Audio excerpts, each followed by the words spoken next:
Olá, sejam todos bem-vindos a mais um Agora Pode. E hoje eu vou fazer uma abertura diferente do que estamos acostumados. Este dia 8 de março, ele foi criado para celebrar conquistas, lembrar lutas e reafirmar direitos das mulheres. Mas neste momento da história, muitas de nós não estamos celebrando. Estamos tentando sobreviver. Estamos lutando para não sermos mortas. Os últimos meses têm sido atravessados por notícias que chocam, revoltam e, ao mesmo tempo, revelam uma realidade que nunca deixou de existir. Mato Grosso bateu recorde de feminicídio. O Brasil também registrou números alarmantes. Casos recentes escancararam a brutalidade dessa violência. Uma adolescente vítima de estupro coletivo no Rio de Janeiro, uma freira de 82 anos assassinada e violentada dentro de um convento, uma menina morta após ser arrastada por um carro em São Paulo e outra esfaqueada 15 vezes por dizer não para um relacionamento. E não é apenas a violência física que nos ameaça. Decisões judiciais, como a que absolveu um homem de 35 anos que mantinha relação com uma criança de 12 em Minas Gerais, levantam uma pergunta inquietante. Até que ponto as instituições estão preparadas para proteger meninas e mulheres? A violência contra a mulher não é um fato isolado, é um fenômeno estrutural. Pesquisas mostram que o feminicídio não é apenas um crime contra a vida, mas um crime motivado por discriminação e menosprezo à condição feminina, inserido em uma cultura patriarcal que ainda estrutura relações sociais e de poder. Ao mesmo tempo, novas formas de violência surgem no ambiente digital. A misoginia online, disseminada em redes e comunidades virtuais, transforma a internet em um espaço de ataques e ameaças junto a discursos de ódio contra mulheres, ampliando impactos psicológicos e sociais. Neste cenário, o Dia Internacional da Mulher deixa de ser apenas uma data simbólica. Ele se torna um lembrete urgente de que ainda estamos lutando por algo básico: o direito de viver sem medo. Eu sou a Aline Marques e hoje eu divido a bancada com a nossa editora aqui também, jornalista, companheira de trabalho, Luísa Vieira. Oi, gente, é um prazer estar aqui, E juntas, eu e a Aline, a gente recebe a advogada Thaís Brasil, professora de Direito, palestrante, especialista em atuação na perspectiva de gênero e vice-presidente da Caixa de Assistência dos Advogados da OAB de Mato Grosso. Então, para começar, infelizmente, a gente não tem um assunto simples para tratar e nem é tão fácil, A gente está aqui numa semana comemorativa do Dia das Mulheres, mas a gente traz aqui assuntos duros, Mato Grosso voltou a registrar números alarmantes de feminicídio, e essa crescente, ela acontece em todo o Brasil. E, na sua perspectiva, eu queria que você dissesse como esse aumento, como você analisa esse aumento e quais são as principais causas desse aumento. Bom, primeiro, olá a vocês, em primeiro lugar, a todas as mulheres e homens também que nos acompanham. Realmente, começar assim já é desafiador. Não existe uma resposta específica, até porque eu acredito que se nós tivéssemos essa resposta, algumas soluções seriam um pouco mais simples. Eu entendo que sempre quando a gente avança em alguma pauta, a gente observa que as mulheres estão mais independentes, livres, mais conhecedoras de seus direitos. Não há mais aquela perspectiva de submissão a todo custo, a não ser que, obviamente, isso seja uma escolha de cada uma. Eu entendo que esse movimento backlash que nós chamamos é sempre quando há um avanço em uma pauta ou em uma comunidade da sociedade, o grupo opressor dessa pauta sempre trabalha numa perspectiva de contrapor esse avanço. Então, em primeiro lugar, não necessariamente nós temos um aumento de números. Talvez o que nós temos é só uma capacidade melhor das mulheres, e aí não digo feminicídio, porque o feminicídio é óbvio, mas de violência como um todo. As mulheres hoje conseguem identificar corretamente que o que ela está passando é violência, portanto, essas mulheres conseguem reclamar tanto verbalmente quanto juridicamente, ir à delegacia, pedir o divórcio quando é o caso, estabelecer limites, dizer não, o que em tempos anteriores a gente não possuía com tanta clareza ou em um maior número de volume. E aí nem sempre o homem vai respeitar esse não, esse limite, esse direito e desejo dessa mulher se divorciar ou dessa mulher estabelecer essas regras sobre o seu corpo e a sua vida dentro do relacionamento, o que acaba, infelizmente, também culminando nessas respostas mais violentas e muitas vezes, infelizmente, inclusive com feminicídio. É normal a gente observar casos de feminicídio ou de tentativa de feminicídio ou de violências mais graves que o homem diz: não tem lei, não tem, eu vou preso, mas você vai morta, né? Eu posso até ser preso, mas eu vou te matar. Essa ideia, essa convicção tão forte de que a mulher de fato é objeto e propriedade daquele homem, de que ela não pode ser livre, de que ela não pode ter um novo relacionamento, que faz com que ele exerça o seu poder através da violência e que a gente, infelizmente, ainda lide com tantos casos de violência contra a mulher. Você falando sobre essa questão de um número de aumento de denúncias e tal, tem, por exemplo, a violência psicológica, que é uma coisa mais recente, na própria Lei Maria da Sim. Penha, né? É algo que muitas mulheres só foram entender que eram vítimas de uma violência depois da lei, depois de se falar muito sobre isso, né? A gente tem muita dificuldade de entender que, às vezes, aquilo que é simulado como cuidado, na verdade, é uma violência, né? É um controle. A pessoa quer te controlar, quer te manter sobre o domínio dela, né? Então, a violência psicológica é uma dessa vertente nova que eu acho que as mulheres também estão começando a se identificar. Violência patrimonial, Sim. né? Então, são coisas que também eu acho que com a legislação houve esse avanço, né? De conseguir identificar melhor as violências que as mulheres sofrem e que são corriqueiras. E muitas vezes, antigamente, era só realmente quando havia o tapa, a agressão. E mesmo assim era difícil sair, né? Até hoje ainda. Mas acho que agora, se falando mais dessas microviolências, né, você consegue se identificar. E aí eu te pergunto assim, a percepção que a gente tem hoje são de crimes mais brutais, né, assim, crimes que estão chocando a sociedade. Sempre existiu ou você acha que está muito mais ligado, na verdade, ao fato da mídia hoje, a gente ter muito mais acesso, redes sociais, ou de viralizar, né, digamos assim? Eu acho que é um pouco de cada coisa. Sempre existiu, a violência, infelizmente, sempre existiu. A gente tem um caso até muito interessante de ser estudado, utilizado como análise, que virou podcast, filme, documentário, que é o caso, por exemplo, da Ângela Diniz, né? Eu não me lembro agora o nome do Praia dos Ossos, tem um podcast maravilhoso que conta a história dela. Ângela Diniz, por exemplo, ela era uma mulher lindíssima, poderosíssima, livre, independente, muito rica, e que ela, naquele momento em específico, tinha decidido terminar o relacionamento, se eu não me engano. Enfim, ela, né, estabeleceu um limite ali, expressou o seu desejo e ela foi assassinada. Na época, o DOCA, ele não foi tratado como um criminoso, né? A criminosa era ela.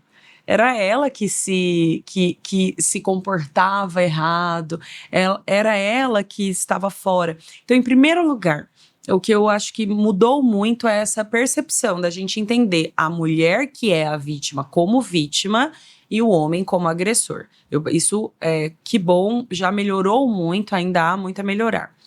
Principalmente nas violências mais óbvias, né? Que são essas que todo mundo consegue identificar, como a violência física, por exemplo. Em segundo lugar, sim, acredito que pela democratização do acesso à informação, facilitou com que a gente conseguisse entender. Hoje, se uma mulher no interior do Maranhão sofrer uma violência, a gente aqui em Cuiabá consegue saber disso, seja por meio das redes sociais, dos jornais, enfim. A gente não tem mais só aqueles instrumentos midiáticos muito nichados, ou só a televisão, ou só a rádio, para conseguir acessar aquela informação. Também melhorou um pouco a percepção da própria mídia de entender que isso é uma notícia relevante e que precisa ser utilizada também como instrumento de notificação e de alarme. Então, eu acredito que seja um avanço em diversos aspectos e a nossa ideia também de percepção, de ficar atenta a isso, de falar sobre isso, de, por exemplo, num podcast do Março Mulher, a gente estar falando sobre a importância da percepção da violência, infelizmente o crescimento desses dados, e não de pautas que talvez antigamente a gente faria, né, uma entrevista sobre cuidados do lar, né? Então, eu acho que é um pouco de cada coisa. Perfeito. E assim, em relação à sociedade patriarcal, a gente está inserida nela, né? Então, há esse poder masculino que foi naturalizado ao longo do tempo, historicamente. E eu queria saber como isso influencia também na violência contra as mulheres. Bom, a perspectiva da estrutura da nossa sociedade, quando a gente fala de patriarcado, a gente está falando de uma lógica mais estrutural, né? Então, a gente pode pensar numa empresa, numa configuração do Estado, numa configuração da Assembleia Legislativa, do Senado Federal, da proposta do que se tem a partir de um ideal de família, por exemplo. Então, pensando em cultura e estrutura, e nesse ideal de sociedade, tendo o homem como o foco, tendo o homem como o líder, seja o líder da casa, seja o líder da igreja, seja o líder da empresa, seja o líder do Estado, enfim, essa ideia centrada numa perspectiva patriarcal e não matriarcal, por exemplo, faz com que a gente, desde o nascimento ou até antes do nascimento, a gente tenha os chás revelações, né? Então, antes da gente nascer, esse marcador biológico e de gênero, de rosa, azul, menino, menina, já é estabelecido na nossa vida. E essa perspectiva estrutural, ela está diretamente ligada às violências. Primeiro, àquele que violenta, a essa ideia de que enquanto homem eu tenho a legitimidade. Se a gente analisa, por exemplo, a nossa lei, as mudanças, elas não são tão antigas de quando, por exemplo, a mulher ela era uma propriedade do homem, ela precisava ser autorizada pelo marido, pelo pai, ela não podia, por exemplo, se separar. Tanto numa perspectiva, eu não estou falando de percepção do que o Joãozinho acha, eu estou dizendo que o Estado era organizado desta maneira. A mulher, ela sempre foi vista e posicionada na sociedade como um segundo sexo, como alguém que está construída após o homem. Abaixo, então, né? Inferior. Abaixo, exatamente, como um segundo plano, segundo sexo, justamente sempre nesse aspecto privado da vida.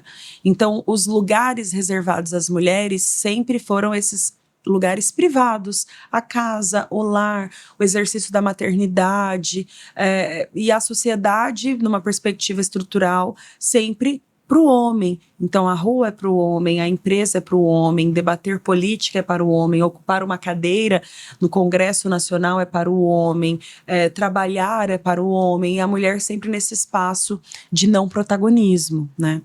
O que ainda se reflete. Melhorou, eu não gosto nem de usar o termo melhorou, eu gosto de dizer retrocedemos um pouco menos, e isso está diretamente ligado com a violência, justamente porque existe essa ideia. Por que endurecer as leis não é o suficiente? Por que aplicar a medida protetiva não é o suficiente? Por que prender aquele homem não é o suficiente? Porque na ideia dele, na cabeça dele, na convicção dele, não há nada que o convença de que aquilo não pode ser feito. E assim, na sua perspectiva, acaba que por conta dessa estrutura, o feminismo acaba incomodando mais do que o próprio feminicídio nessa sociedade? Ah, com certeza. Com certeza. Em primeiro lugar, eu acho que a gente precisa desmistificar essa ideia do feminismo. Porque muitas pessoas, inclusive muitas mulheres, acham que o feminismo é uma coisa só, ou que é algo ruim, ou que é algo pejorativo, né? Primeiro que cada mulher… Estereótipos de feministas, né? Estereótipos que são entendidos pela sociedade como ruins, mas que, na verdade, cada mulher pode e deve ser como ela quiser. Mas a gente pode trocar, não que eu queira trocar, mas para que talvez o ouvinte ou a ouvinte entenda, a gente pode trocar, por exemplo, o termo feminismo por defesa do direito das mulheres, por defesa da liberdade das mulheres, por protagonismo das mulheres. Tudo isso faz parte de um movimento de todas as mulheres, por toda a sociedade. Eu não estou vendo, por exemplo, a gente teve essa semana, infelizmente, um dos casos, né? As mulheres são violentadas sexualmente a cada 6 minutos no Brasil. Infelizmente, esse caso não é único.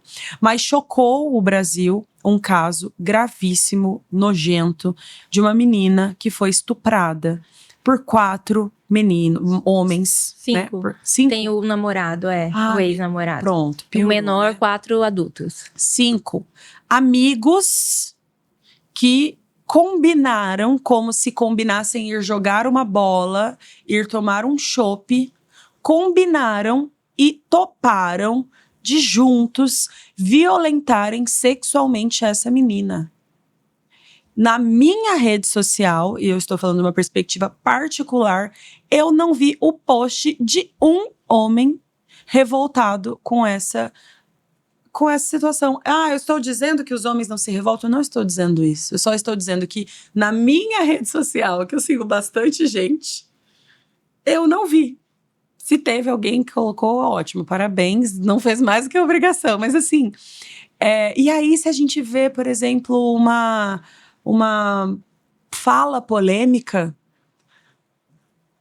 que nem é polêmica, mas que talvez aquele homem entenda como polêmico ou absurdo, isso choca muito mais o que a Virgínia fez, do que a Luana Piovani fez. Hoje mesmo eu vi lá chama muito mais atenção do que o fato de que uma moça teve a sua vida ceifada, mesmo viva.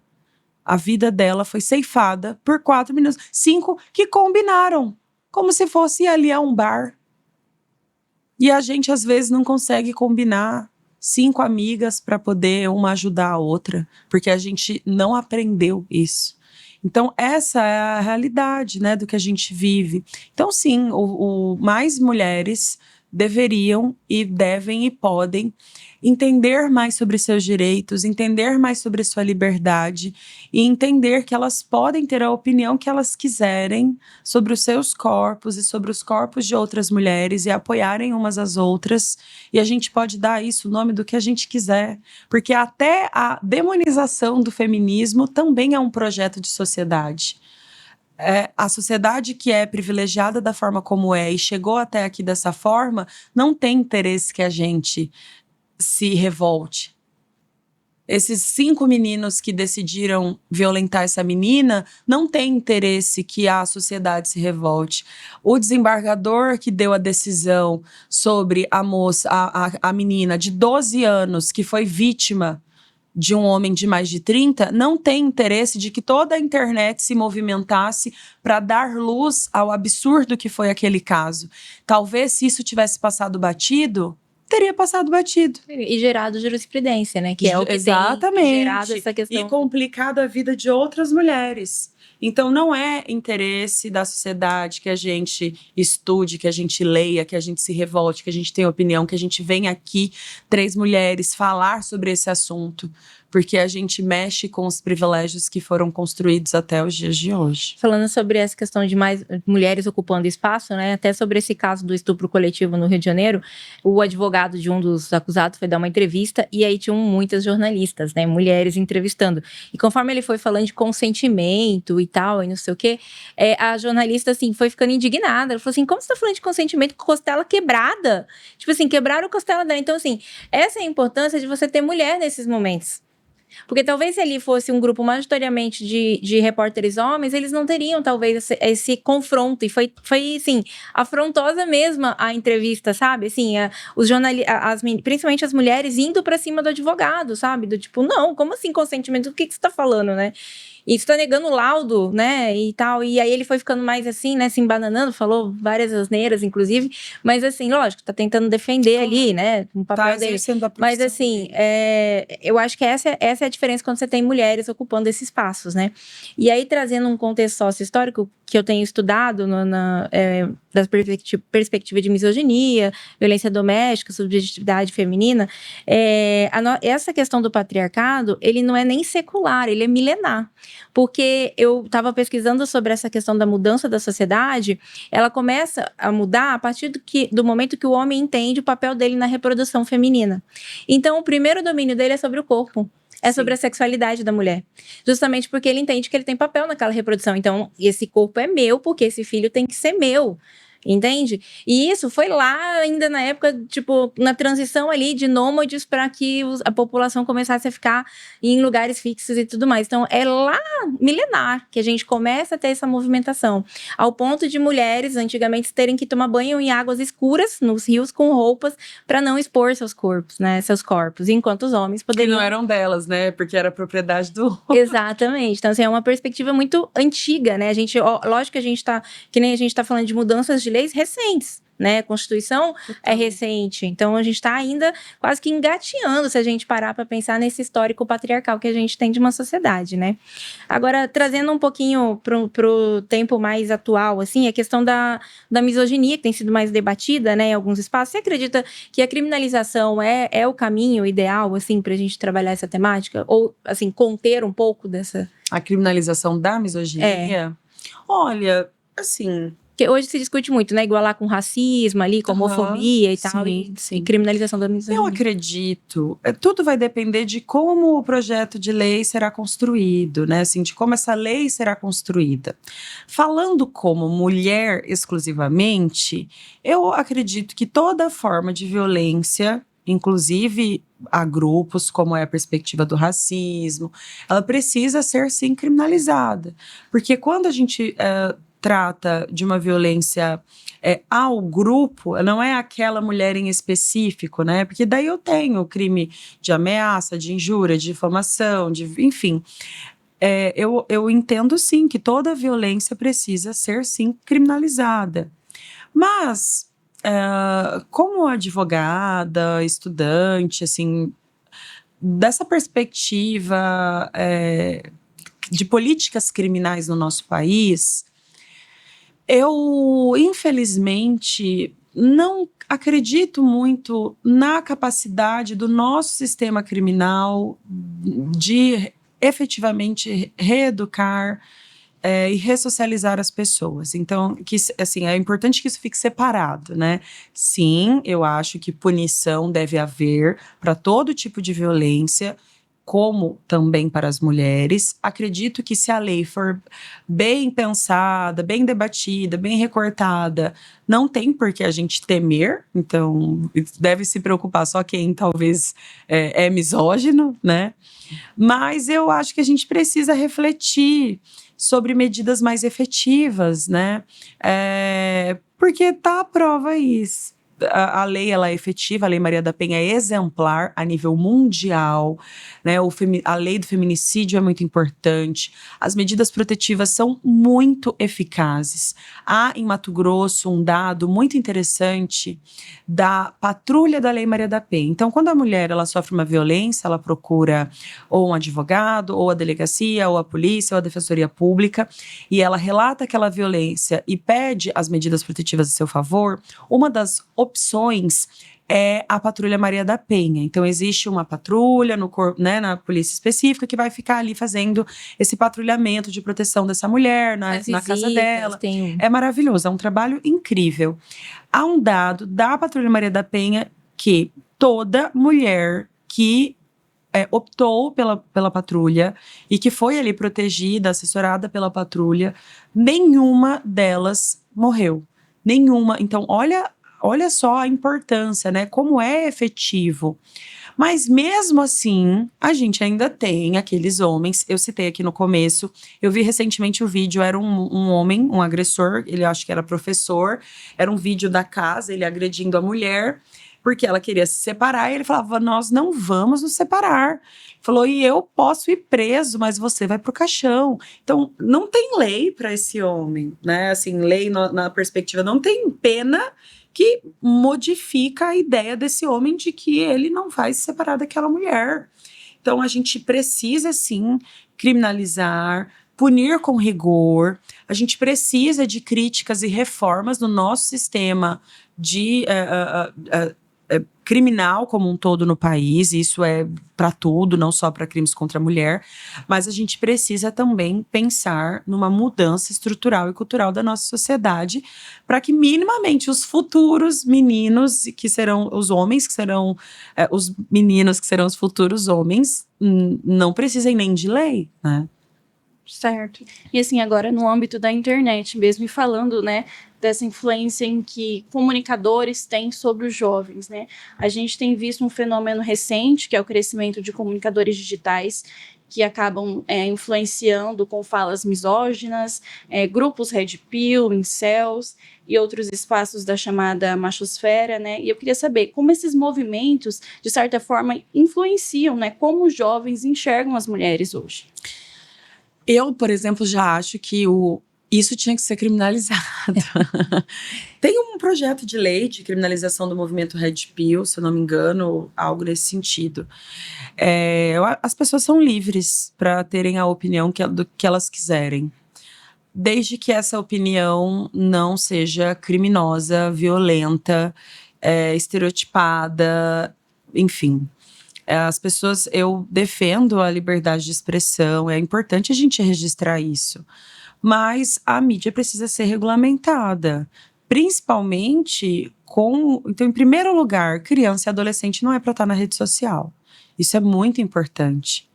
A gente precisa mudar essa ideia de rede social para adolescente e criança, não era nem para estar ali. Em segundo lugar, esse tipo de movimento é tão prejudicial. Fica aqui a dica, inclusive, daquela série Adolescência, né? Sim. Maravilhosa para que a gente reflita sobre isso. Eu tenho observado, o caso dessa menina violentada essa semana é um exemplo disso, o quanto a nova geração me parece que vem em alguns aspectos até mais violenta. Já tem estudos, inclusive da própria ONU, que mostra como os jovens, adolescentes, estão cada vez mais reproduzindo a misoginia, né? Reproduzindo o ódio à mulher. Exatamente. E isso está diretamente ligado com as redes sociais, com essa ideia de objetificação. Então, as mídias precisam ser regulamentadas. É preciso que alguns desses movimentos sejam observados com o perigo que eles realmente oferecem para a sociedade. Essa ideia Red Pill, né, dizer às mães e pais, e educadores e responsáveis pelas crianças, observe se o seu filho ou filha, se for o caso, não está coadunando com tendo essas pessoas como influenciadores, né? Como mentores, como referências. Isso é muito importante, porque a forma como se leva esse conteúdo não é como parece. Ele não é tão claro assim. A pessoa não está lá dizendo, né, agrida a mulher. Não é dessa forma. Mas tem nomes, tem emojis que eu estava vendo esses dias, tem formas, inclusive, de identificar. Acho até que eu me perdi um pouco aqui, como eu vejo o movimento. É péssimo, é um câncer para a nossa sociedade. Isso é gravíssimo e a longo prazo a gente vai colher resultados horrendos desse movimento. E nós já estamos colhendo. Inclusive, lembrei aqui agora, um dos percussores desse movimento, que era um dos maiores, Thiago, se eu não me engano, né? Que era o do Campari lá? O Calvo do Campari. Que era um influenciador do movimento Red Pill, foi recentemente preso porque agrediu a mulher, estava agredindo a mulher, tentando, inclusive, violentá-la sexualmente. E ela seria um caso de uma tentativa de estupro de vulnerável. Então, essa é a influência que a gente quer na vida dos jovens, das crianças, né? De forma alguma. A internet, ela acaba por amplificar esse discurso de ódio, né? E você estava falando, inclusive, sobre essa questão dos adolescentes não estarem nas redes sociais, mas aí eu trago também a questão, por exemplo, a criação dos homens, né? A criação dos meninos, na verdade. Que tipo de criação nós estamos dando para os meninos?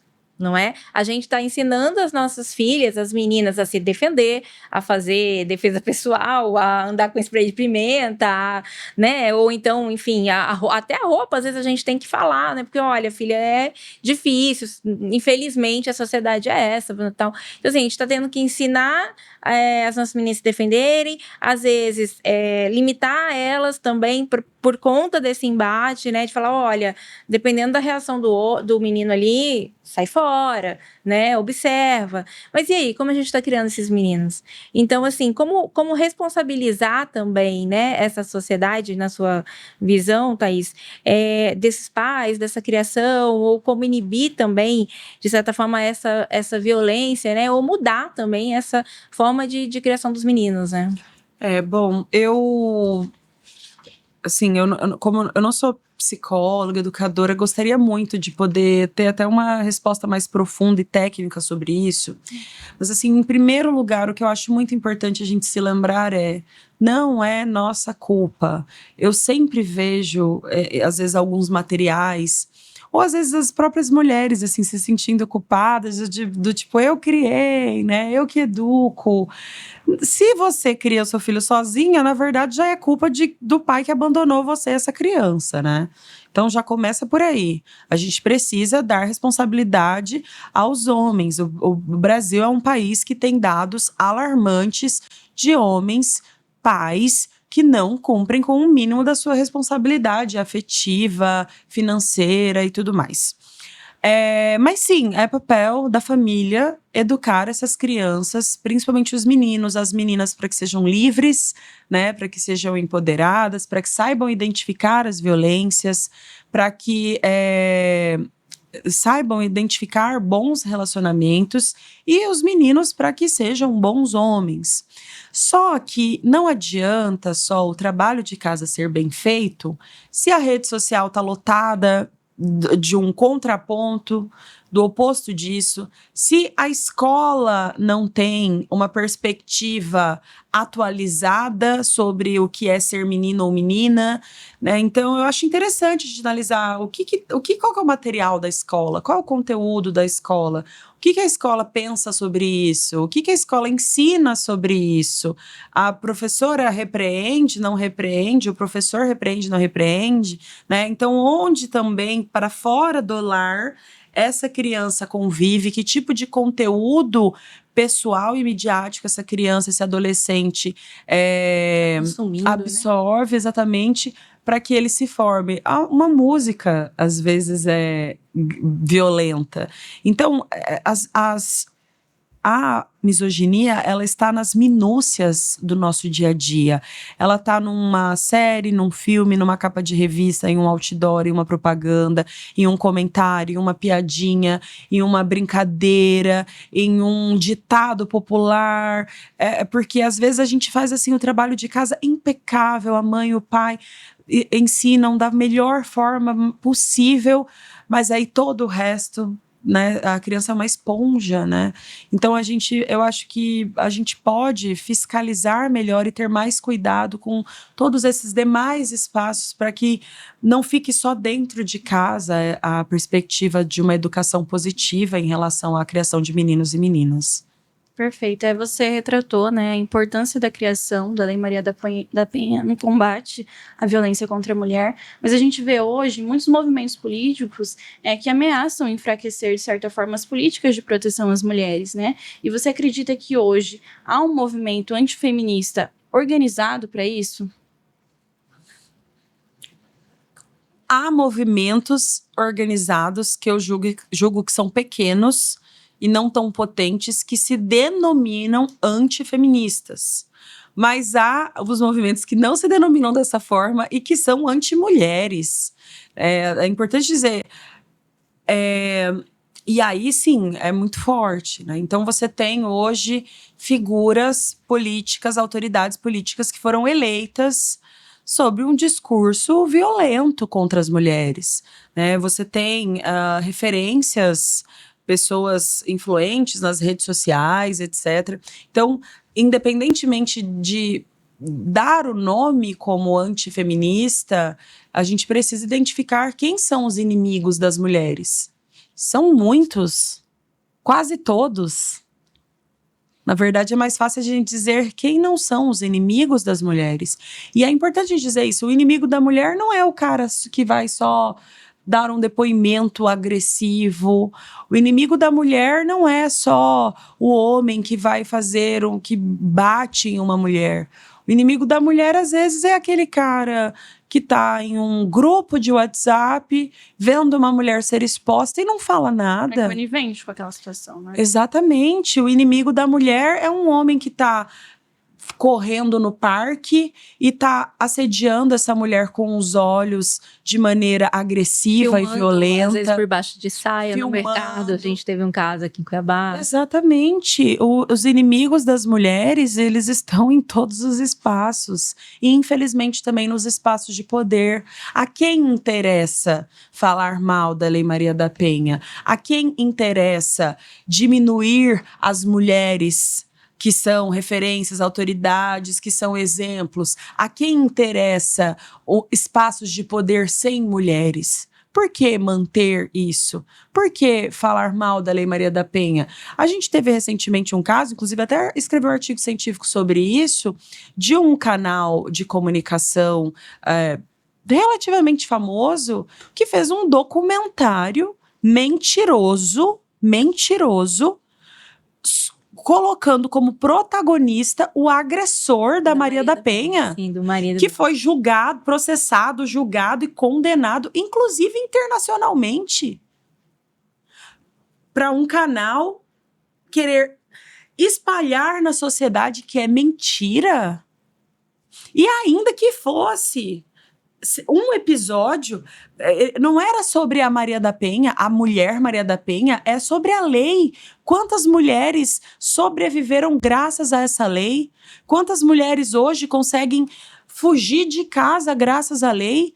Qual é o objetivo de uma autoridade ou de várias autoridades que querem derrubar a lei, deturpar a lei, entrar no imaginário popular de uma lei que só diz que a mulher não pode sofrer violência?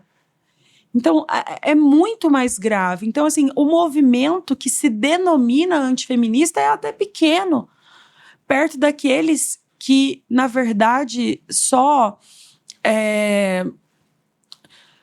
são sócios de um sistema que nos violenta desde sempre, há milênios, e que querem manter os seus privilégios. E não só manter os seus privilégios, mas que querem nos ver mortas, violentadas, sem dinheiro, sem dignidade, sem emprego, sem nome, sem o direito ao nosso corpo. E quando a gente fala de direito ao nosso corpo, não é só da gente não ser violentada, é da gente não poder ser quem a gente é, quem a gente quer ser, com o corpo que a gente quiser, com o cabelo que a gente quiser, com a roupa que a gente quiser, com quem a gente quer. Não tem movimento nenhum estabelecendo como deve ser o corpo dos homens, o cabelo dos homens, a roupa dos homens, mas a gente é controlada a todo momento. Tem eu me esqueci agora o nome da autora, tem uma autora feminista maravilhosa que ela diz que enquanto as mulheres, por exemplo, estiverem controladas pelo seu corpo, enquanto a gente estiver altamente preocupada com o nosso peso, com o nosso corpo, com as medidas do nosso corpo, e por favor, aqui todo mundo precisa ser saudável, não é sobre isso, mas quanto mais a gente está doutrinada e focada em um padrão de beleza que não deveria existir, os homens estão dominando o mundo. Os homens estão ditando as leis, os homens estão julgando as leis, os homens estão se divertindo, bebendo, curtindo, vendo um filme, e a gente está lá sendo violentada 24 horas sem perceber por padrões que nos são impostos e que a gente nunca parou nem para pensar se deve ser ou não. Inclusive essa questão de padrões acaba também, não só padrões, mas colocando uma rivalidade feminina, né? Coloca mulher contra mulher. E isso é um problema, porque na verdade a gente tem, enquanto eles estão unidos, né? É aquilo ali. O caso do estupro mesmo. Vamos ali dar um rolezinho, tipo, vou estuprar uma menina, uma adolescente. É mais ou menos nessa questão. Enquanto nós, mulheres, estamos brigando entre si, às vezes por umas questões colocadas por homens, né? E aí, aproveitando a deixa da questão do movimento, que sim, não é só antifeminista, por exemplo, o próprio movimento Red Pill, os incels, também são movimentos que são contra mulheres, né? O quanto esses discursos influenciam, por exemplo, decisões institucionais, como a gente teve aí a questão do TJ de Minas Gerais, né, com relação à criança, e políticas públicas. E aí também, assim, por exemplo, o atendimento. Algumas mulheres relatam que vão na própria delegacia da mulher e ali elas são subjugadas ou revitimizadas, né? Do tipo assim, olha, você sabe que denúncia falsa é crime. A mulher tá lá fazendo uma denúncia. Já é difícil ela chegar até lá, né? Então, assim, o quanto que todo esse discurso, esses movimentos também influenciam isso, essas decisões institucionais e políticas públicas. Perfeito. A gente precisa se lembrar que todas as pessoas estão ocupando lugares diferentes. Então, todos nós fomos criados, educados e formados dentro da sociedade machista, patriarcal, misógina. E nós estamos por aí, né? Na TV, na rádio, no tribunal, na delegacia, no hospital, na limpeza, em todos os espaços. Essa crença, esses ideais, eles estão consolidados por meio da legislação, então, vamos lá, né? O caso do Tribunal de Justiça de Minas Gerais. Na verdade, eu não posso comentar tecnicamente, porque não é o caso, mas assim, curiosamente, a única desembargadora que discordou do caso era uma mulher, né? E não é uma coincidência. Acreditar que uma menina de 12 anos pode ser esposa, né? Pode casar, pode anuir com aquilo, acima de tudo, é uma crença, é uma coisa que foi aprendida, né? Então, aqueles que fazem as leis, aqueles que executam as leis, aqueles que julgam as leis, são pessoas como qualquer outras. Aqueles que estão nos espaços de acolhimento são pessoas como qualquer outras. Cabe ao Estado, como um todo, né? Selecionar, instruir e capacitar melhor os seus representantes. Aqui, então, a Lei Maria da Penha, por exemplo, ela prevê que dê preferência, sempre que possível, as mulheres é quem devem estar na delegacia da mulher. Mas eu fui e tinha um homem, porque às vezes não tem pessoal suficiente, aí já é uma questão organizacional. Mas você vê, a própria lei já prevê isso, por quê? Porque já espera-se que mulheres sejam mais acolhedoras e compreendam melhor, e principalmente essa mulher que chega lá como vítima, ela acabou de ser agredida por um homem. Eu acredito que a última coisa que ela queira ver naquele momento seja um outro homem, né? Mas sim, gente, infelizmente como a gente tem profissionais maravilhosos no judiciário, na polícia civil, a gente tem profissionais ruins também. E esses profissionais precisam ser denunciados. Todos os órgãos têm os seus mecanismos de denúncia que são eficazes. O que a gente não pode é deixar passar e ver aquilo que foi feito de maneira errada e pensar, mas tá bom, né? E o exemplo do Tribunal de Minas foi muito interessante, porque eu acredito realmente que se não fosse a sociedade ficar sabendo daquilo e se revoltar contra aquilo, talvez tinha passado. Seria mais um caso sendo julgado. Vale destacar que a decisão acabou sendo revista, né? Então, assim, por pressão da sociedade, da mídia, da repercussão. Com certeza. E existe também, assim, a naturalização da violência contra a mulher, né? Sim. Existem alguns discursos culturais que acabam culpando a vítima pela violência que ela está sofrendo. Ah, por que essa mulher não sai de casa? Por que ela continua com esse cara que está ali agredindo? E aí, como que você analisa isso? Isso, de certa forma, também impede que muitas mulheres acabem denunciando esses casos? Sim, impede. O medo do julgamento, a rivalidade feminina, o medo de sofrer é uma outra violência, né, que a mulher sofre. Mas, na verdade, o que eu vejo assim que mais impede as mulheres de tomarem coragem, etc., na maioria dos casos, é a vulnerabilidade financeira. Muitas vezes, aquela mulher, não é nem que ela prefere, mas ela está diante da escolha de sair da sua casa, de, às vezes, medo de ver os seus filhos desamparados. E eu quero, inclusive, registrar como advogada e pesquisadora da área. Uma mulher violentada, ela está violentada e é uma lástima que isso tenha ocorrido. Mas uma mulher violentada que tenha para onde ir, que possa dizer não, que tenha um meio de transporte, que tenha uma poupança, se for o caso, um emprego ou a capacidade de trabalhar, ela está muito mais protegida do que uma mulher financeiramente vulnerável. Então, assim, voltando um pouco na questão do que fazer, né?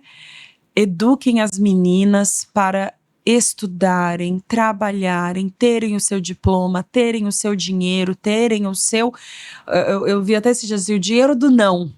Pelo menos, mas eu acredito que a minha filha tenha que servir o lar e servir o marido. Tudo bem, tá tudo bem, isso pode ser uma escolha. Mas se ela precisar fugir, ela tem pelo menos o dinheiro do Uber. Se ela precisar ficar uma semana num hotel para sair de casa porque o marido tá agredindo, ela consegue? Se ela precisar contratar uma advogada, ela tem esse dinheiro? Se ela precisar vir à defensoria pública, ela sabe? Então, o empoderamento feminino, eu vejo que hoje em dia assim, tem muito essa coisa de da mulher servir o lar. Não tem problema, a mulher faz o que ela quiser. Se ela quiser servir o lar, se ela quiser cuidar dos filhos, isso é uma opção. Mas ela precisa ter proteção financeira para pelo menos sair de casa. A gente teve recentemente aquele caso bárbaro também do homem que matou os 2 filhos e se matou para punir a mulher. Não sei se vocês viram toda a reportagem que tinha sobre esse caso. O que tinha de gente atacando essa mulher, falando que ela estava traindo, que depois no final nem era, né? Mas nem também era. Se tivesse, o que tem a ver? Vai matar o filho da mulher porque ela traiu? Se fosse matar todo homem que trai a mulher... Não ia restar tantos não ia ter homem, né? Violência não justifica nem para homem nem para mulher. Ninguém merece sofrer nenhum tipo de violência. Mas assim, então porque ela traiu, ela mereceu que seus filhos fossem assassinados? Ela teve que deixar o velório, inclusive, né? Não pôde velar o corpo do seu filho assassinado. Estava com escolta policial por nada. Só porque ela é uma mulher. Porque nem traiu o marido, ela traiu. Porque depois saiu que elas já estavam até separados. Sim, já tinha mais de 5 meses. Então, sim, a gente tem medo, as mulheres têm medo do julgamento, tem medo de não conseguirem, às vezes, um emprego, tem medo do que vão pensar, tem medo de serem julgadas como uma mulher solteira, como uma mulher... Sim, isso é péssimo para as mulheres. Mas... Se há alguma mulher ouvindo que está com essa dúvida, está com esse medo, encoraje você que é amiga, que sabe da sua amiga, da sua vizinha, da sua parente, da sua colega de trabalho, que está sofrendo violência, acolha essa mulher, ajude essa mulher, como você puder. A maioria das mulheres sofre essa violência e não procura ajuda de imediato, porque tem medo, porque tem vergonha, porque não tem apoio, às vezes familiar. Então, sim, com certeza, isso desencoraja extremamente as mulheres. Agora, assim, tentando pensar para uma perspectiva talvez um pouco mais tentando trazer uma perspectiva um pouco mais otimista, né? Dá pra gente pensar em mudanças a curto prazo? Porque o que a gente ouve quando a gente entrevista os nossos políticos e tal, é sempre assim: "Ai, tem que investir na educação". Tá, mas você vai começar a educar esse menino de 5 anos para daqui 15 anos talvez ele tá educado. Só que a curto prazo, o que a gente pode fazer pra gente não ser morta? Políticas públicas. A curto prazo, eu não vejo nenhuma outra saída que não seja através do Estado. Então, assim, né, claro, a curto prazo a gente pode ensinar, por exemplo, a mulher saber identificar uma violência psicológica é de imediato. Uma mulher saber a Lei Maria da Penha, a gente precisa de meia hora. E olhe lá. Então, o empoderamento por meio do acesso à informação às mulheres. Todas as mulheres deveriam saber para onde ligar, o que é a violência, identificar os limites, saber os seus direitos, saber onde é a delegacia, saber que se ela não tem dinheiro para pagar um advogado, que ela pode procurar a defensoria pública, como é, onde vai. Então, sim, informação imediata, não assim a longo prazo. Eu acho que isso quero inclusive elogiar a escolha do tema de vocês. A escolha de vocês, por exemplo, já é um ótimo meio de conscientização. Mas, acima de tudo, grande parte das mulheres não deixam os agressores porque não tem para onde ir, porque não tem dinheiro, porque tem medo do que pode acontecer com o filho. Então, se a gente tiver a construção, por exemplo, de lares de acolhimento. Mato Grosso tem um programa interessante de acolhimento à vulnerabilidade, a gente pode ampliar esse programa, a gente pode pensar em renda para essas mulheres, em acolhimento financeiro, em acolhimento residencial.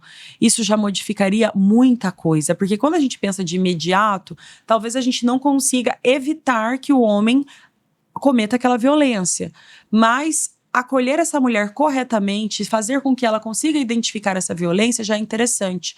Um dado muito alarmante e curioso é que mulheres que foram vítimas de feminicídio, não, em sua maioria, não tinham sido vítimas antes de violência física. A maioria delas tinha sido vítima de violência psicológica anteriormente. Existe essa ideia de que primeiro começa o psicológico, depois escala para física. Não existe escala. Não existe escala. Então, a mulher não pode pensar que ela vai fugir dessa casa e largar este agressor só quando chegar no limite. Porque a violência psicológica, ela vai escalar provavelmente para um feminicídio.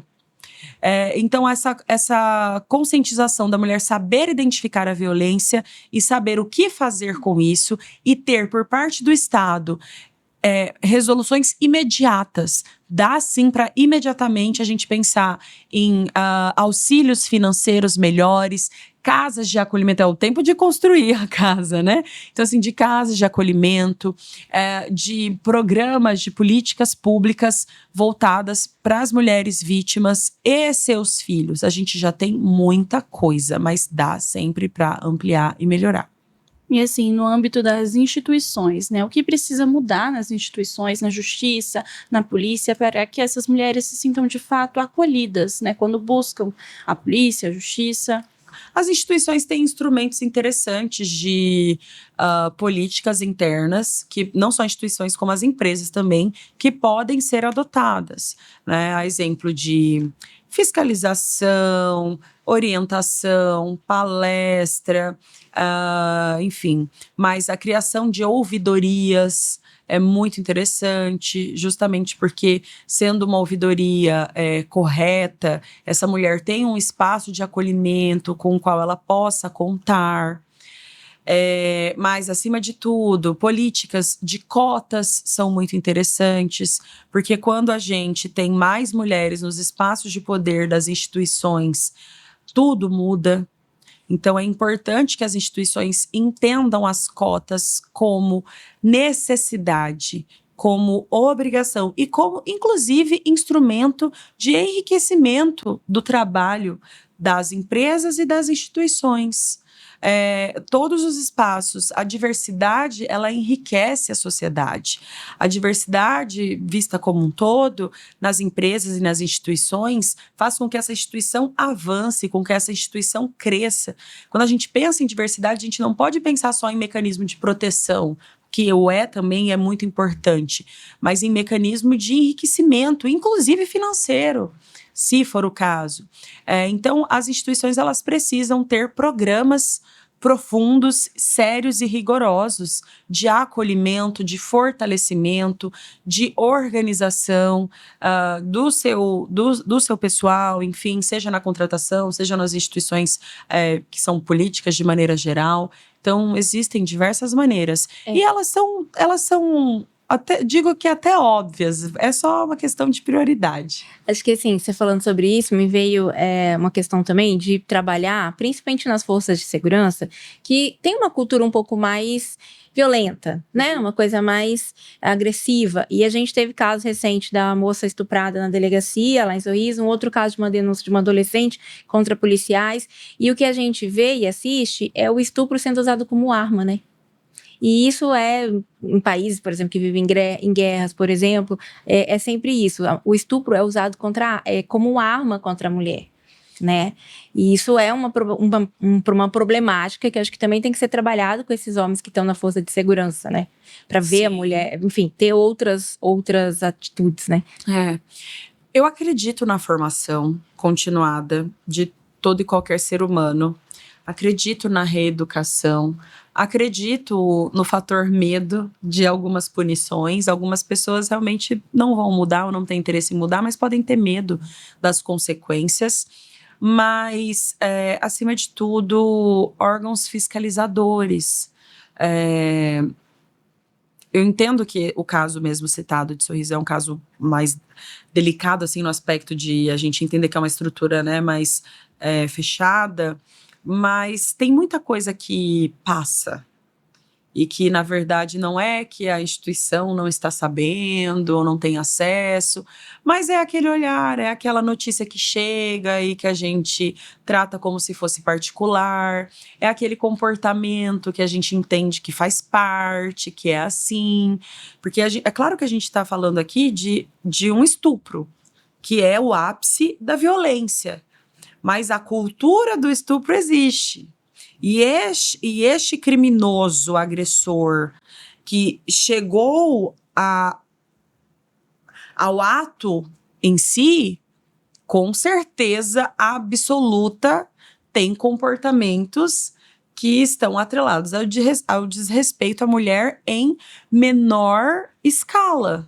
Seja um comentário, seja uma piada, seja um olhar predador, seja uma ideia, um post num grupo. Então, eu entendo que as políticas de observatório, a partir de observatórios ou de perspectivas de quem eu permito que seja a liderança, quem eu permito, eu vou esperar acontecer um estupro para não punir um comentário?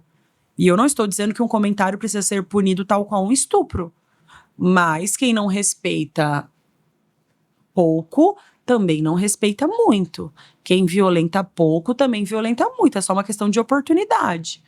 Então, eu entendo que toda a sociedade, isso aqui não é só sobre as instituições, não dá pra gente deixar passar um comentário, um olhar, e não punir, e não chamar atenção, e aceitar, e quando chegar ao ápice de uma violência mais grave, se impressionar com aquilo. A grande parte das violências, elas são anunciadas. E a gente precisa aprender a cortar do início. A não normalizar esses A não normalizar, né? Exatamente. Seja uma música, seja um comentário, seja um padrão de comportamento. As pessoas precisam voltar a ter vergonha. As pessoas não têm, os homens não têm vergonha. Não têm medo de fazer um comentário. E isso já fala muito, já diz muito. É a liberdade para agredir. Uhum. Agora, Thaís, caminhando mais para o final, a gente até falou sobre isso, mulheres que vivem com medo, medo de sair, medo de denunciar, medo de não serem acreditadas, né, de não serem ouvidas, né, acolhidas, às vezes nem mesmo pela própria família ou pela sociedade, de serem julgadas, ou seja, a gente vive com medo, né? Então, assim, eu queria terminar com uma pergunta que é difícil, mas que eu acho que é necessária. Como a gente salva mulheres e meninas em uma sociedade que ainda insiste em não ouvi-las? Ensinando mais essas meninas, em primeiro lugar, a se ouvirem e a acreditarem em si, independentemente da aprovação do outro. Ensinando mais a todas as meninas a serem rede de apoio uma das outras. E entendendo que se não formos nós, mulheres, contando com nós mesmas, quem nos agride não vai nos ajudar. A solução para todas essas saídas é a partir das mulheres.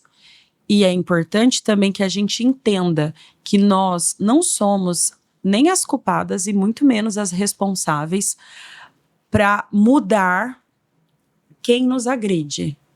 Mas a gente pode, a partir da nossa liberdade, do nosso empoderamento, da nossa certeza de que nós estamos certas, quem está errado é quem nos agride, ao menos buscar ocupar esses espaços de autoridade e de poder. E quando eu digo espaço de autoridade e poder, eu não estou falando só de presidências, cargos, etc., mas de tomarmos para nós mesmas a propriedade do nosso corpo e da nossa vida.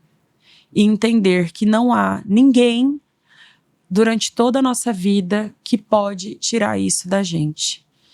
E gritar quando for preciso, brigar quando for preciso, denunciar quando for preciso, não porque aconteceu comigo, mas porque aconteceu com uma semelhante. Só da gente poder contar uma com as outras e sermos mais irmãs umas das outras e mais parceiras umas das outras e acreditarmos umas nas outras, eu acho que a gente já avança muito. E eu não quero que isso seja ouvido e entendido como culpabilização de nós mesmas para a solução de problemas, porque se os homens pararem de nos agredir, os problemas acabaram. Mas se nós formos protagonistas dos caminhos para que a gente se proteja e consiga dar mais limite a isso, já é um caminho muito interessante. E aos homens que acreditam que as mulheres não podem, não devem, não merecem serem violentadas de forma nenhuma, não só a sua filha, não só a sua mãe, não só a sua irmã, que façam a sua parte naqueles espaços.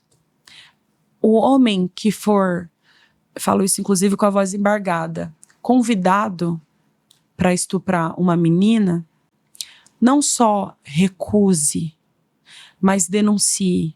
Se um desses meninos que foi convidado tivesse chamado a polícia na hora, essa menina poderia não ter sido violentada. Não seja amigo, colega, brother, parceiro de quem comenta qualquer coisa ruim sobre uma mulher. Porque se dentro da, você citou machosfera, né? Se dentro desse coletivo masculino os ideais passarem a ser diferentes, se os homens convidarem para amar, para respeitar, para estudar ou para fazer qualquer outra coisa que não nos perturbe, a nossa sociedade mudou. Então, a gente precisa dos homens na luta. Como? Só não violentando e punindo aos outros homens. Eu acho que a gente já mudaria bastante a nossa realidade. A violência contra a mulher, ela não é um problema privado e nem exclusivo, só assim para ser lembrado e restrito no dia 8 de março, né? É uma questão de direitos humanos, de saúde pública e de democracia. né? A gente precisa olhar, tanto é que a gente tem o março, depois a gente tem o agosto, depois a gente tem outras datas, mas assim, não pode ser só datas. A gente tem que pensar nisso o ano inteiro, todos os dias, né? Enfim, para sempre. E trazer essa discussão aqui, né, não é um exagero hoje, Não. é questão de sobrevivência. Por isso a gente agradece a sua presença aqui hoje e já estendemos para outros convites. Espero que você venha aqui também conversar conosco outras vezes. E é isso. Com certeza, será um prazer. Eu agradeço imensamente pelo convite, pela confiança. E é isso. São 3 mulheres que se juntaram para que a gente se proteja, para que a gente se dignifique, para que a gente se lembre. Nós, mulheres, estamos 24 horas em alerta, com medo, buscando, né, enfim. Então, que a gente, enquanto tiver uma menina violentada, todas nós precisamos ainda estar unidas na luta, mas que, quem sabe, dias melhores, dias mulheres venham para nós e que nós mesmas construiremos esses dias, acreditando em nós, votando em nós, contratando mulheres, consumindo mulheres, lendo mulheres, ouvindo mulheres. A gente já é uma comunidade em maioria que a gente pode resolver algumas questões que parecem tão básicas, mas que mudam o dia a dia. Sucesso para todas nós, sucesso para o podcast. Parabéns a vocês por serem profissionais maravilhosas e obrigada pela confiança. Obrigada, a gente agradece. E para você que nos acompanhou até aqui, continue ligadinho nas nossas redes sociais, Instagram, Facebook e, claro, acompanhe as notícias no leagora.com.br.